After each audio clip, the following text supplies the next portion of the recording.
भविष्य में हम एक ऐसा भारत देखेंगे जिससे लाखों करोड़ रुपए का खाद्य तेल बाहर से लाने की जरूरत नहीं होगी।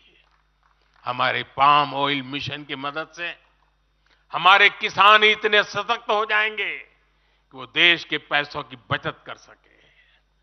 बीते कुछ वर्षों में दलहन, तिलहन और श्री अन्न के लिए विशेष नीतियां बनाई है, जिससे छोटे छोटे किसानों को मदद हो रही है।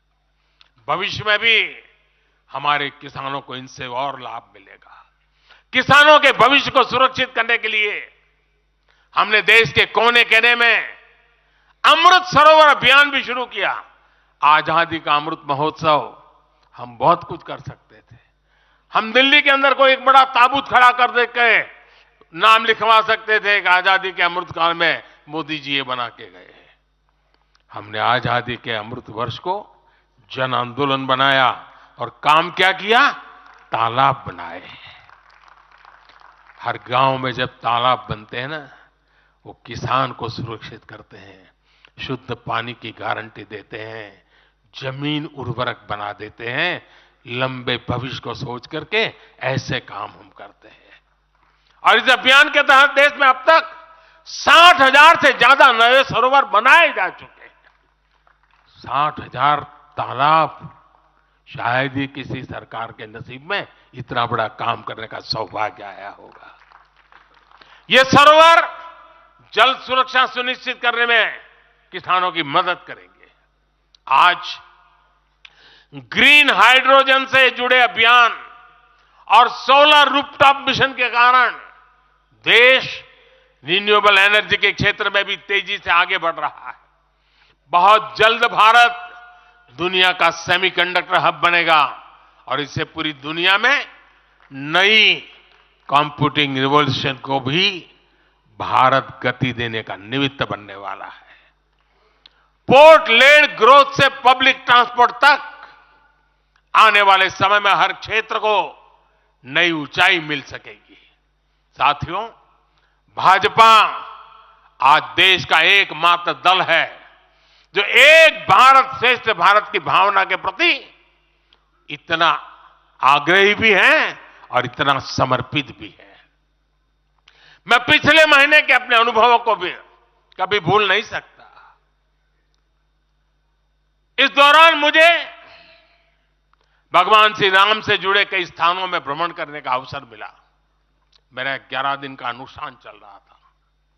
उस अनुष्ठान के दरमियान मैं नासिक, लेपाक्षी, त्रिप्रयार, श्रीरंगम, रामेश्वरम, धनुषकोडी, मैं इन जगहों पर एक सामान्य साधक के तौर पर गया था।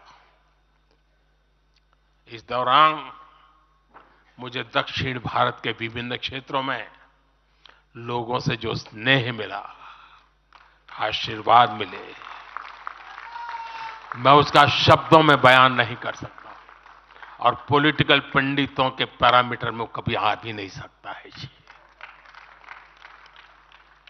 जब मैं सड़कों से गुजर रहा था, लोग अपने वचन से, अपने भावों से मुझ पर अपना आशीर्वाद बरसा रहे थे। इस दौरान मुझे कंब रामायण का पाठ सुनने का अवसर मिला। ये ठीक उसी जगह पर हुआ जहां महान कवि कंबन ने 800 वर्ष पहले अपने रामायण की रचना की थी। आप कल्पना कर सकते हैं उसी स्थान पर बैठ करके जब मैं कंब रामायण सुन रहा था, उस भाव विश्व को मैं ही अनुभव कर सकता हूं। एक ऐसा अद्भुत क्षण था जिसमें एक भारत श्रेष्ठ भारत की भावना पूरी तरह समाहित थी। मुझे विश्वास है कि आप सभी ने भी कम अधिक मात्रा में इसे महसूस किया होगा। हम हमेशा विभिन्न तरीके से देशवासियों को करीब लाने का निरंतर प्रयास करते हैं।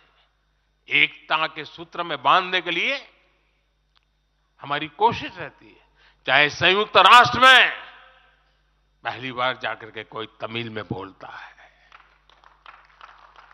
जगत गुरु बसवेश्वरा का संदेश दूर दूर तक पहुंचाने के लिए हम लेके जाते हैं। हम G20 करते हैं तो भी देश के कोने कोने में जाकर के करते हैं।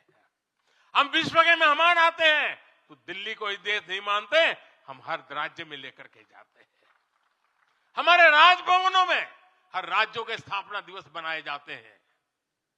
कोई भी राज्य भवन होगा, नागालैंड का भी वहां स्थापना दिवस मनाया जाएगा और गुजरात का भी मनाया जाएगा, महाराष्ट्र का भी मनाया जाएगा, गोवा का भी मनाया जाएगा। हर राजभवन में राष्ट्रीय एकता का एक प्रकार से उत्सव बना दिया जाता है। हम अपनी विविधता को सेलिब्रेट करते हैं। एक भारत श्रेष्ठ भारत की भावना हमारे दिल के बहुत करीब है। इसे मजबूत बनाने के लिए हम काम करते हैं। साथियों, एक भारत श्रेष्ठ भारत की भावना हमारी गवर्नेंस में भी दिखाती है। हर क्षेत्र के विकास पर हमारा पूरा फोकस है। नॉर्थ ईस्ट का उदाहरण आपके सामने है। पहले की सरकारों में नॉर्थ ईस्ट को पूरी तरह अनदेखा कर दिया गया, क्योंकि पार्लियामेंट की सीटें कम है, उनका इंटरेस्ट ही नहीं था। हम वोट और सीटों के हिसाब से काम नहीं करते। मेरे लिए तो मेरे देश का हर कोना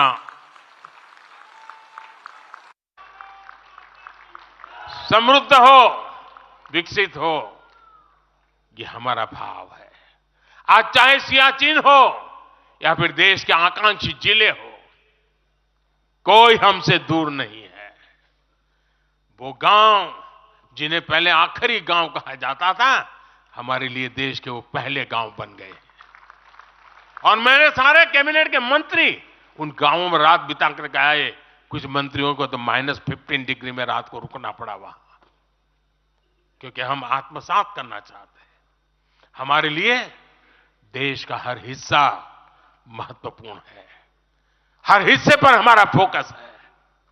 साथियों, जो भी राजनीति में दिलचस्पी रखता है और जिसके लिए लोकतांत्रिक मूल्य प्रमुख रहते हैं, वो भी अगर न्यूट्रल है तो पब्लिकली हमारी प्रशंसा करते हैं, न्यूट्रल नहीं है तो खानगी में तो कर ही देते हैं। इसकी एक बड़ी वजह है, हमने समय के साथ खुद को सकारात्मकता के साथ बदलने का प्रयास किया है। हमने अपनी राजनीतिक व्यवस्था को नए और आधुनिक विचारों के लिए खुला रखा है। आजादी के बाद वर्षों तक जिन्होंने हमारे देश पर शासन किया, उन्होंने एक व्यवस्था बना दी थी। उस व्यवस्था में कुछ बड़े परिवारों के लोगों को ही सत्ता के केंद्र में रहे, उनके आसपास रहने वाले लोगों को ही राजनीतिक ताकत मिलती रही। अहम पदों पर परिवार के करीबियों को ही आगे बढ़ाया गया। हमने इस व्यवस्था को भी बदल दिया। हमने नए लोगों को मौका दिया कि वो हमारी व्यवस्था का हिस्सा बने और परिणाम ला करके दिखाएं।